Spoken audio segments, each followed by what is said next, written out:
All right. There we go, Damian. How are you this morning? I am good. What about you? I am doing great. It's Thursday morning, busy already, but looking forward to the end of the week. Yes. Yes, yes, yes. All right. Welcome to Afternoon Talk with Damian Anderson. I'm your host, Damian Anderson here. And on today, I have on a very special guest with me on today's episode. Um, he is a principal of a K through 8 contract school in the west side of Chicago. So please, everyone, welcome on Mr. Charles Williams. Um, yes. Thanks for having me, Damian. So yes. What I like to do in every episode is to give my listeners and my watchers a to give a little background of themselves of who you are. Sure. So, would you like to do that? No, absolutely. So first and foremost, I always tell everybody, because you kill me if I don't. I'm a proud husband to my wife. We have a family of 5 girls. Ranging. The youngest is 16. I'm not allowed to talk about the oldest one as far as age, because again, it reveals ages, and she doesn't like those things. But we also have a grandson, Leo, who actually just turned 3 yesterday. So that's exciting. I've been in the field of education now for about 15 years. I've served as a teacher, I've served as a lead teacher, I've been an assistant principal. Now I've been a principal for about 6, 7 years now, spending 4 years here. I'm at Plato Learning Academy, as you said, on the far west side of Chicago. I'm in the Austin neighborhood, probably about as far west as you could possibly go. And on the other side of that, I started up a company called CW Consulting. I go and I present at conferences, I train teachers, I speak to students and the staff. And so that's kind of my little, my side thing, but it's an opportunity to still almost be in that classroom type of environment, and do what I love most, which is talking about education. All right. All right. That's good. That's very good. Um, so let's just get right into today's episode. On today, we're going to talk about why are educators, why are they leaving the education field? And I quite talk about this on my podcast.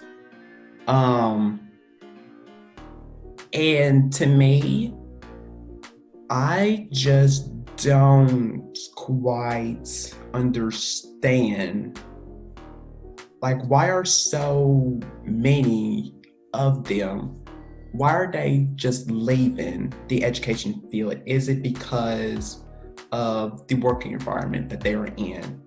Or is it because I know that they're not getting paid enough, which they should. All teachers, they need to get paid enough. Just like I want to hear from you, like what are quite your thoughts on this? Sure, sure. So I don't think it's any one thing, right? And I think you touched on some of them. Um, I think one definitely is pay. I was actually doing just some of my own research not too long ago, and just looked at the average cost of inflation, right, over the last like 10 years compared to teacher salaries. And there's a huge difference between the two, right? So even though the cost of living has continued to rise in America, teacher salaries have barely moved for the most part, right? And I know, like right here in CPS, there was just a whole teacher strike not too long ago, and some people were scoffing at it because they say now the average teacher, by the time we hit all of our marks, will be receiving $100,000, right? That's will be an average salary, which some people scoff and say, well, teachers, they shouldn't make that much. Um, you know, I think there's a mentality around education, right? Well, you guys have the summers off, and it's, the reality is we have 180 days with students, but we're never really off. So I think that starts to stem into this other idea of there's not really a true understanding of what happens in education, right? There are policymakers, decision makers who have spent very little time, if any, in a classroom environment, but who are saying, hey, this is what's best for our teachers, this is what's best for our students. So teachers are sitting in situations where they're not making enough to cover their expenses. Many of them are working multiple jobs, and coupled with the idea that they're being forced to adhere to these policies and systems and procedures that are not what's best, right? But now I'm being evaluated against these, either archaic or ludicrous concepts. And, it's not surprising that people just say, I'm done, I'm tired, I'm going to go somewhere else, I'm going to do this other thing, and make more money, right? And not have to deal with this nonsense. And it's sad, right? I mean, the idea that if a teacher lasts at least 5 years in the field of education in a classroom, right, is impressive. And 5 years is not very long. Yet that's the bar that we've set, and so, it's unfortunate, and things definitely have to change if we're going to expect teachers to remain, in the classroom and just in this field in general. Yeah. I totally agree with you with that. I absolutely do. And I feel that's probably one of the main reasons is they probably feel that they are like overwhelmingly, they are just like stressed all the time because they have, so much going on in their lives. And it's just, they trying to keep it all. And you just can't. You had to like balance it out. And it's just like really getting to them. So that's how I feel. It's just they're just really getting like overwhelmingly stressed at their jobs each and every day coming in because they're trying to do so much for their students each and every day. And it's just really getting to them. So it was interesting, Damian. I spent some time in China a few years ago. I spent 2 weeks there connecting with schools, and I was speaking to teachers who had said, I've been in education, I've been here for 20, 30 years. And I was impressed. And I said, oh, you've been in education? No, I've been at this school for that long. And I was curious. And so I started asking, well, that's impressive considering, as I shared with you, here in the States, right, we have a bar of 5 years. And I started asking about their structure, their setup. And they said, well, we teach for a few hours a day. And I said, a few hours, like, what do you do with the rest of that time? And they said, well, we plan, we grade, we write, we do all of that stuff. And they asked, when do your teachers do that? And I said, well, at home and on the weekends. And they were flabbergasted, like, no, right? There's a distinct definition between work time and family personal time.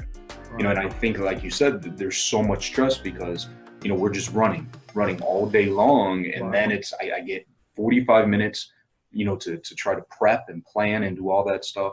And that's nowhere near. So I'm spending my weekends doing it, and to try to find that balance is nearly impossible. Yeah, I totally agree. Absolutely agree. And another one is about the disciplinary issues is what I have.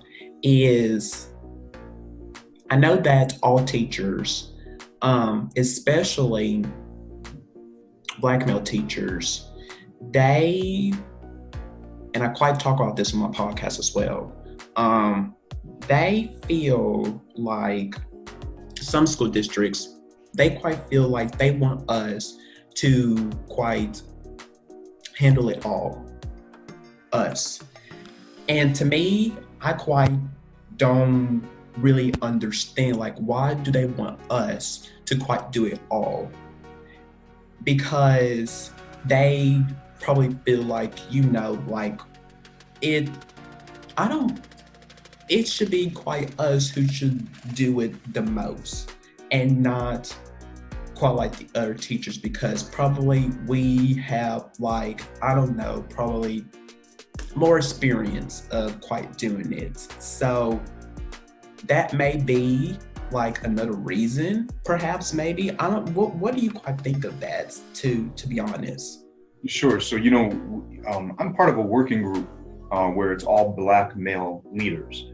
And one of Mm-hmm. the things that we often talk about, even though we are assistant principals, principals, and other leadership roles, we're often viewed as managers, not leaders, right? Managers.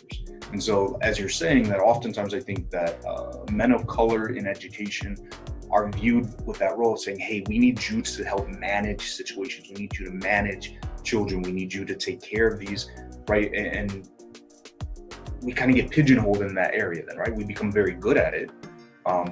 Not to mention we have other skills, but it's like that is now your role. Your role is to manage misbehavior, right? So we see a lot of us in the roles of deans, right? But as I was just having a conversation yesterday with Kwame, we need to be able to showcase, right, what we are able to do, right? Mm-hmm. And so even in my school right now, we have a huge focus on SEL, restorative justice, and our discipline problems have dropped drastically, right? We have 50% less referrals this year than we have had last year, right? We've had one fight in our school the entire year. And unfortunately, that was just, a few days ago. But that then gives us the opportunity to say, hey, look at all these other things that we can do as well, right? Mm-hmm. And kind of going off of something that I'm really touting right now is called that counter narrative, right? And it's based on the works done by Dr. Howard out in California. And it's this idea of changing the dominant narrative, right? Because people, like you said, people view us as these managers, and it's time that we stand up and say, no, yes, I can do that, but that's one aspect of what I'm capable of. So allow me to be these other things. Allow me to be an instructional leader. Allow me to be a coach. Allow me to be a counselor, right? All these other areas. And I've worked very hard to create a staff here at our school that is extremely diverse, right? That reflects the student body in the school. And so when I talk to people, they say, wait, your social worker is a man of color, your counselor is a woman of color, right? Your dean, your security guard, you're like everybody. And I've tried to surround my students with individuals that look like them. And it's for that reason to say, we've got this, right? We're not just managers. And so I think that's the issue, right? We allow people to put us in that position, and we got to stand up and say, no, I'm so much more than that. Mm-hmm. Yeah, agree with you on that. So another that came to my mind is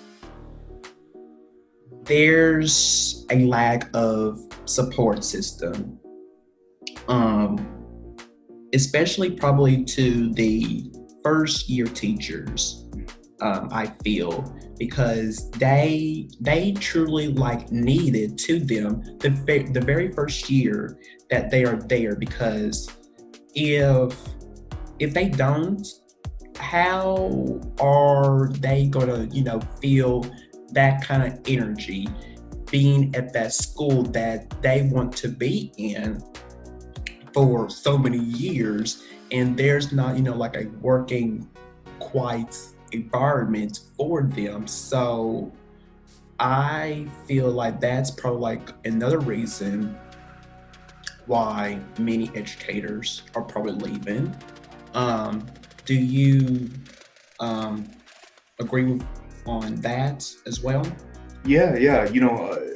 Creating a support system for first year teachers, even veteran teachers, right, it is important. Having a mentor system in your school. And so one of the things that we try to do, for example, is we have mentors for teachers who are new to the building, even if they're veterans, and then teachers who are just new to the craft, right? Because there's learning curves in both of those cases.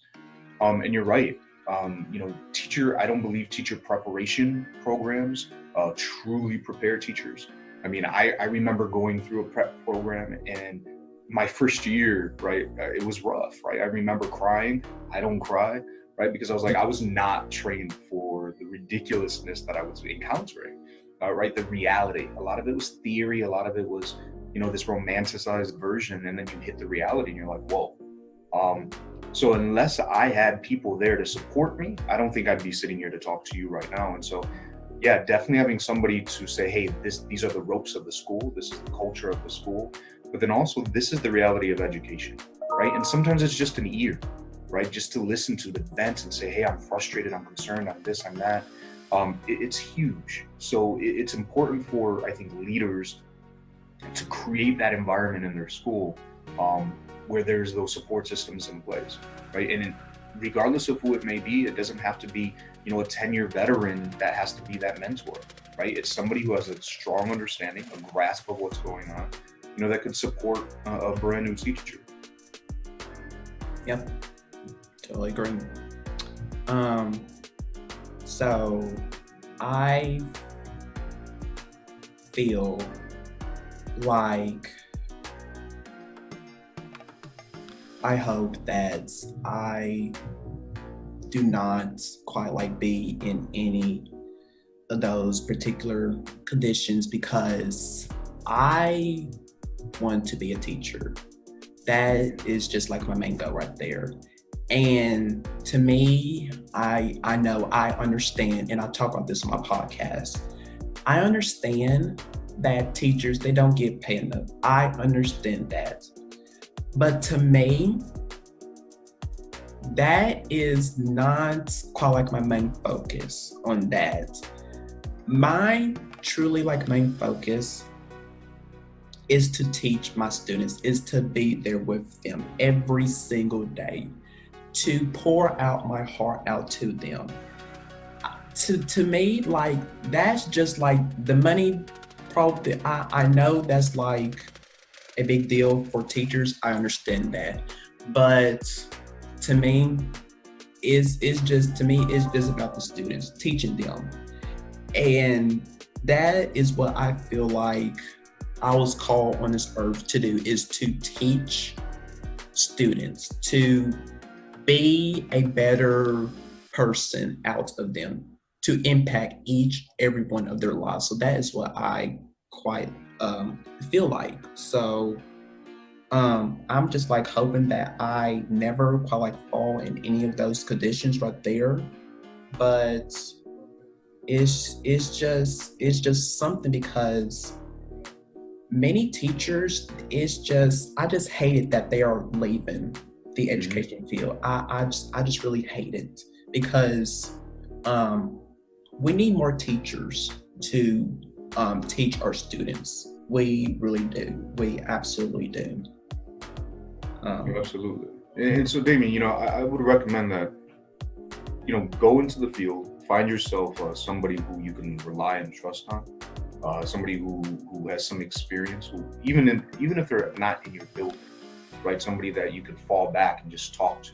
It helps. My wife is a teacher, and so in the evenings she'll talk to me about her things. I talk to her, and I mean, like I said, we've been in this for almost 15 years now. And still to this point, like you need that person to be able to say, hey, walk me through this, hear my ideas, hear me out. And on the other side, it's just to be authentic, right? To be you. I think so many people come into education, right, and they see the Pinterest boards and they see, all these things, and they're like, that's going to be me, right? I'm going to be this rock star teacher, and try to be something or someone that they're not. And it's like, it's okay.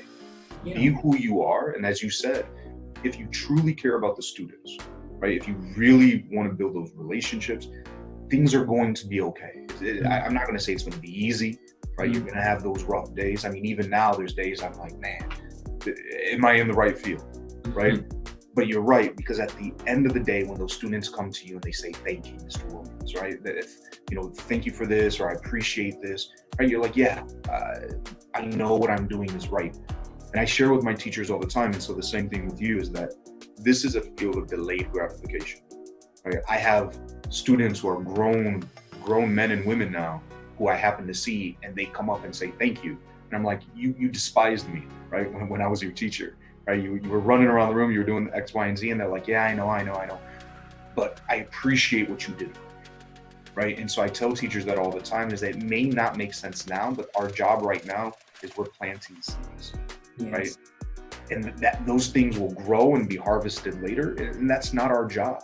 right? Our job is to plant those seeds and get that ready to happen. And you know, it's frustrating sometimes, but if you know what's coming down the road, it helps to push on. So, you know, I hope you do become a teacher. And, you know, I'm sure if you keep those things in mind, you're going to be phenomenal at it. Well, thank you. Thank you so much. Um, so that is all that I have to quite discuss on this particular topic. So um because I quite now, because the past over a couple of weeks when I had talked about this on my podcast, and then when I had talked about it doing IG Live, I was like, didn't quite understand of why educators, they was just leaving the education field. I just didn't quite understand. But quite now, I quite get like a understanding. You need to do what's best for you. If you feel like you want to leave, go ahead and do it. If you truly believe that they are not doing what's best for you, just go ahead and leave. Do whatever that you feel that you want to do. So that's what I believe in. So I'm just so now I just have like a better understanding of why that's the case now. So I would like to thank you for coming on my show today. Thank you so much for coming. Thank you for having me. I appreciate it. Yes, and you are very welcome to come back on anytime you like. Wonderful, wonderful. Yes. I would look forward to doing this again. Yes, and also I would like to have you on my podcast as well, Future Educators Talk. If you would like to come on, that's all right. Where can people like follow you at, so to get like a feel of like who you quite are and stuff, like where can like follow you at to stuff like that? Sure. So I'm all over Twitter. So my Twitter and my Instagram handle are the exact same. It's _CW Consulting. And then you can also find me on my website, cwconsultingservice.com. And so, as I mentioned earlier, you know, I go around and I speak and things like that. So just a little plug, if you don't mind. Right. I'll be in New Orleans at the end of March. So, you know, if you want me to come out and do anything with the work down in NOLA and the Big Easy, love your city, by the way. Feel free to reach out. And then I'm also doing a tour, the counter narrative tour, in the Chicagoland area, the first week of April. So, you know, trying to keep my schedule busy, taking care of some things and sharing out. So. All right. So, that is going to be it on today's episode of Afternoon Talk with Damian. So, y'all make sure y'all follow me on all my social media accounts and subscribe to my YouTube channel so you don't miss any new future episodes. So make sure you do that. So until next time, I will see y'all in the next video. So y'all have a fantastic day.